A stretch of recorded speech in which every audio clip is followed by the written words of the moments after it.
গতকাল ৭.৭ মাত্রার বিধ্বংসী ভূমিকম্প আঘাত হেনে লণ্ডভণ্ড করে দিয়েছে মিয়ানমার ও থাইল্যান্ডকে।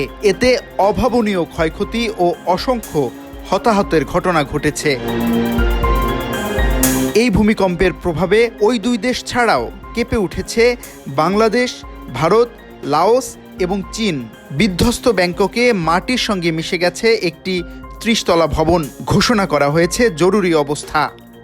ভারত, বার্মা ও ইউরেশিয়ান ৩টি গতিশীল প্লেটের সংযোগস্থলে অবস্থিত বাংলাদেশ রয়েছে বড় মাত্রার ভূমিকম্প ঝুঁকিতে।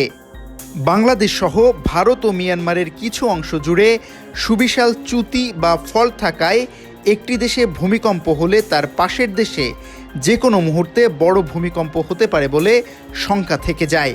ভূতত্ত্ববিদরা বলছেন, গতকালের ভূমিকম্প যদি বাংলাদেশমুখী প্লেটে ঘটত তাহলে এমন এক ভয়াবহ পরিস্থিতির উদ্ভব হতো যা অকল্পনীয়।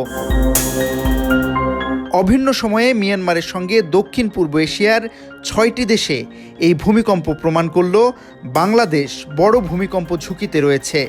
তবে তেমন কোনো পূর্বাভাসের ব্যবস্থা না থাকায় মানুষ রয়েছেন শঙ্কা, উদ্বেগ আর অনিশ্চয়তায়। ভূতত্ত্ববিদরা জানিয়েছেন, সিলেট থেকে কক্সবাজার পর্যন্ত ৮ মাত্রার বেশি ভূমিকম্প সৃষ্টি হওয়ার মতো শক্তি জমা হয়ে আছে। যে কোনো সময় সে শক্তি বের হয়ে আসতে পারে। এতে সিলেট ও চট্টগ্রাম ছাড়াও সবথেকে বড় বিপর্যয়ের মুখে পড়বে রাজধানী ঢাকা। তারা বলছেন, সবথেকে বেশি ঝুঁকিতে আছে সিলেট ও চট্টগ্রাম বিভাগ, এরপর মাঝারি ঝুঁকিতে রাজশাহী ও ঢাকা বিভাগ, আর কম ঝুঁকিতে রয়েছে দক্ষিণ অঞ্চলের খুলনা ও বরিশাল বিভাগ।